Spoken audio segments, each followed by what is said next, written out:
Hello everyone, and welcome back to the channel. My name is Adi, and today we have some big news from the third Victory Road Tour in December, where every single team in day two got leaked.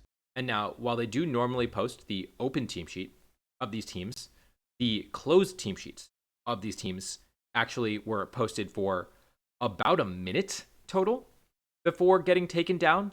But that was enough time for some people to go ahead and document all of them and post them in some Discord servers, which eventually did get posted on Twitter, which, as you can see here, has about 1,200 bookmarks already.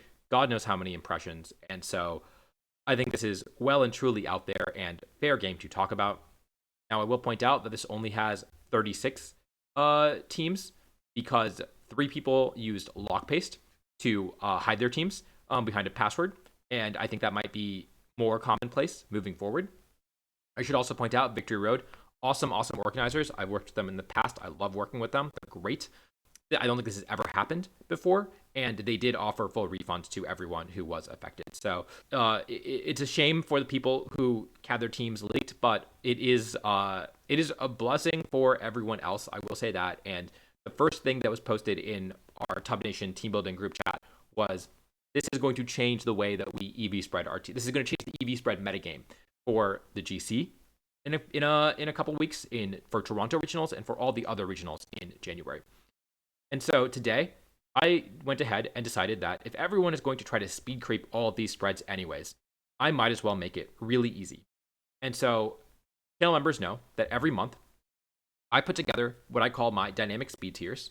This is for Reg H, where you can see you can interact with this plot and you can see exactly what the speed tiers look like based on the data from every single match played on Pokemon Showdown in the last month. This data is public. This is from the Chaos Stats on Pokesmogon.com/stats. It's a big JSON file, and you have every single EV spread and what it's used and how often it's used. And I put it in this easy to use format available. This is what I use for my team building, but it's also available to my channel members. And so today I went ahead and decided to put together this exact same thing for the Victory Road 36 pastes that we have access to, because this actually has some data that we otherwise would not get from the Showdown stats, namely that these stats don't tell me what the items are and what the IVs are. So I don't know. I know how many Urshifus are running max speed, but I don't know how many of those Urshifu are running Choice Scarf. And I know how many Incineroars are running 0 speed, but not how many have a 29 IV or 27 IV. And now we actually do have access to that data, admittedly with a much smaller sample size. So yeah, I went ahead and I made these charts that I make every month for my channel members. With and this time around, just the 36 teams, and I have access to their items, so I can say that, hey, these Flutter Manes are booster speed with booster energy, and we should account for that. So I'm going to walk you through this, and actually, these are in the description, these charts, if you want to go ahead and look at them, if you want to use them, if you want to play around with them. But I'm going to go ahead and walk through and kind of show you how to use these charts. And if you do just want to click off, then please leave a like and maybe subscribe, because if you find this useful. And if you want to, again, if you want to use these every month, you can go ahead and become a channel member. And by the way, shout outs to my channel members over there. You're all the best. But yeah, let's go ahead and walk through these. So the first thing you should know is if you double click on a Pokemon, you can just see their stats individually. So here's a Chien-Pao, for example. And Chien-Pao is a Pokemon where you have to decide if you want to run Jolly or Adamant. And we see that 5 of the 6 that made day 2 were actually Adamant, which I think changes a lot, both in terms of your defensive damage calcs, but also because there's so much Icy Wind Flutter Mane around here, this 127 speed stat is what you need to hit to outspeed Adamant Chien-Pao. After an Electroweb or an Icy Wind, that is also, I think, max speed Raging Bolt, notably, max speed Modest Raging Bolt.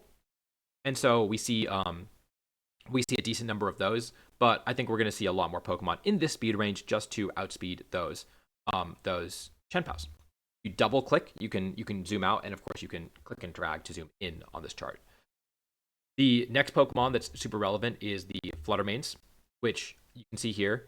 This is all the speed stats for Flutter Manes, and I think there's only one max speed Timid that has the booster energy, but which is relevant because you do want to be the faster Flutter Mane. And so a lot of Flutter Manes hit 180 or one in the speed creep. That's Tornadus, and Ogerpon is 178 and 179. A lot of them hit 190. So with the speed boost, you can outspeed the Roaring Moons. You can see here, this is the speed booster Roaring Moon. This is max speed Jolly, and then all of these Flutter Manes that hit 190 outspeed, or a little over 190 outspeed these guys.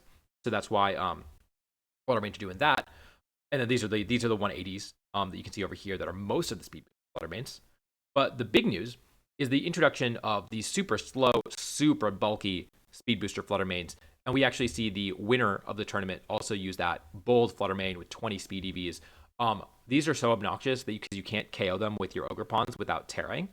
And even at Waterpon, I don't even know if it KOs with Terra. I think you need to Terra Firepon to knock it out, which is very different than some of these less bulky Flutter Manes. It's pretty obnoxious, especially with the Rock Dog that you see on these teams. And yeah, you can see here a lot of them hit 237, maybe a little bit of speed creep on 237 because it's still useful to be the faster Flutter Mane. Icy Wind first, Thunder Wave first, all that good stuff. And if you're wondering why they hit 237 speed, it's because they want to outspeed Gouging Fire, which hits 235 speed with max speed Jolly. Yeah, that's why that's the Flutter Mane metagame right now. With regards to the next Pokemon, I want to talk about Incineroar. Incineroar and Rillaboom are the two fake out users that are super, super common in this format. And this is the first time I have access to data about how many Incineroars are not just 80 speed, but actually have minus speed. So you see 177, 178, 179, all using IVs to decrease their speed. A lot of them are running 4 speed. A lot of them are running 84 speed, which is very funny because it is useful to do the faster fake out, and you want a little bit of speed creep over 80 or 81. But I guess that guy who's running 83 probably felt pretty stupid to waste a couple points. Person ran 85 probably feels really smart. I think we might see more speed creep in the Incineroar metagame. Same with Rillaboom. It's nice to be the faster Rillaboom, and so we see a lot of them hit 106, which is just 4 speed EVs. But then we see a few that hit 107, 108. We see some Incineroars that hit 107 and 108 as well. We see a max speed Incineroar and a close to max speed Incineroar that actually outspeed every single Rillaboom in day 2. I'm a little surprised we didn't see more faster Rillabooms, again, especially with, if you Icy Wind, you can actually like Woodhammer a Chien-Pao before it Ice Spinners. They're adamant. Or Icicle Crashes, right? So that's like something that is super, super relevant. And so it's interesting that there are no Rillabooms that are any faster than this. They're all max of 119 being the speed step that you need to outspeed Ogerpon after an Icy Wind. So yeah, that's what we see in terms of the fake out metagame.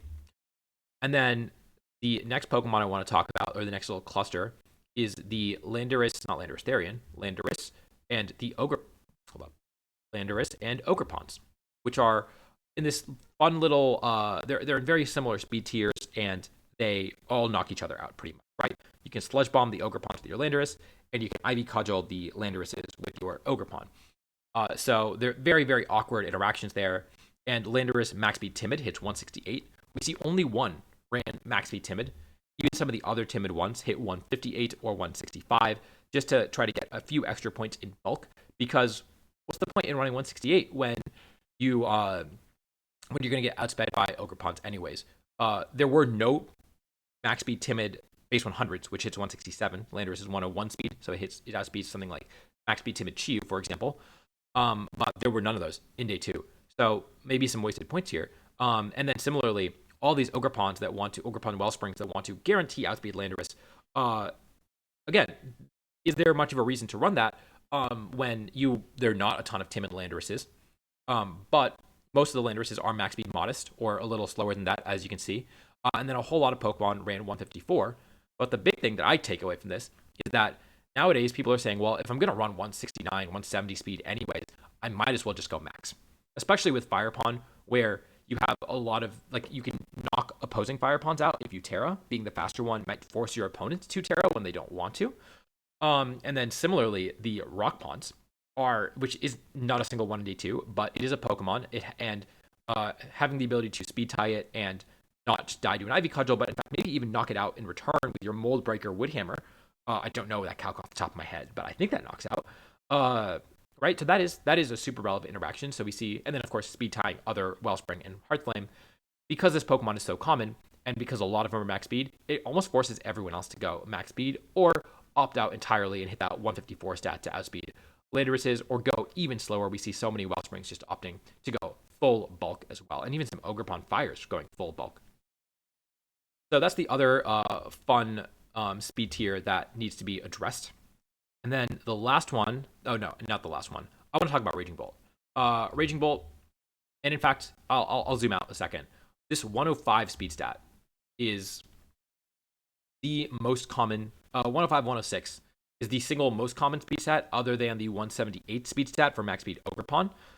Nearly 2 in 5 teams had a Pokemon that hit exactly 105 or 106. And if I'm thinking speed creep, I feel like this is the number 2 speed creep with your Raging Bolts, with your Rillabooms, right? Raging Bolt is a Pokemon that, so I'll just Cresselia, Indeedee, Raging Bolt, Rillaboom, Raging Bolt, Dragonite, right? Those are the guys that are around the speed range, and then some Incineroars that are speed creeping them. But in particular, Raging Bolt is another Pokemon where it does knock itself out if they don't Terra. And so being the faster Raging Bolt might force your opponents to Terra, and we see a lot of them. We in fact only see one that is opting out of the speed war entirely, running 4 speed EVs. Everyone else is running some speed investment, either hitting 103 or 105, or maybe speed creeping that even more. And then some of them hitting 119 to outspeed again Ogerpon after an Electro Web or an Icy Wind, 127 to outspeed Adamant Chien-Pao after an Icy Wind. But yeah, the Raging Bolt speed tiers, that is another thing where being the faster Raging Bolt, being able to Snarl first, being able to Draco first, or Dragon Pulse first, super, super relevant stuff. And then the last one that I wanted to talk about is Urshifu, because this is the first time that I've been able to see what speed stats look like for Urshifu, accounting for items.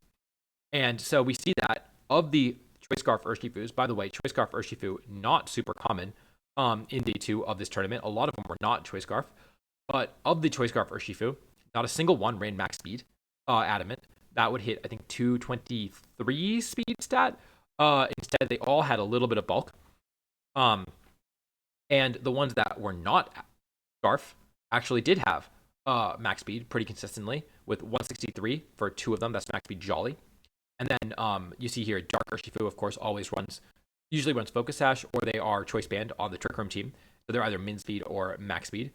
But the Rapid Strikes, you can see here, 4 of the 12, which is, of course, 4 of the 9 that were not Choice Scarf, are running max speed Adamant, and another 2 are running max speed Jolly.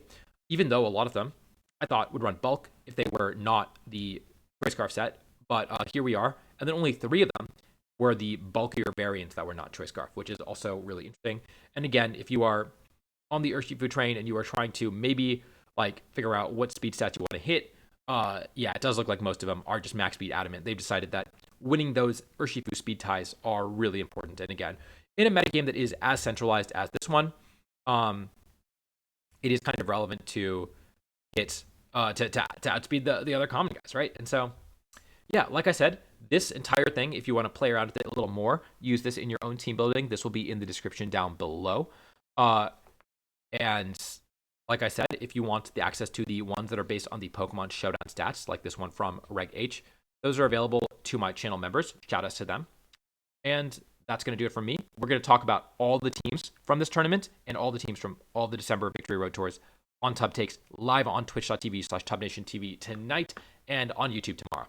So look out for that, and thank you all for watching. Until next time, I'll see you all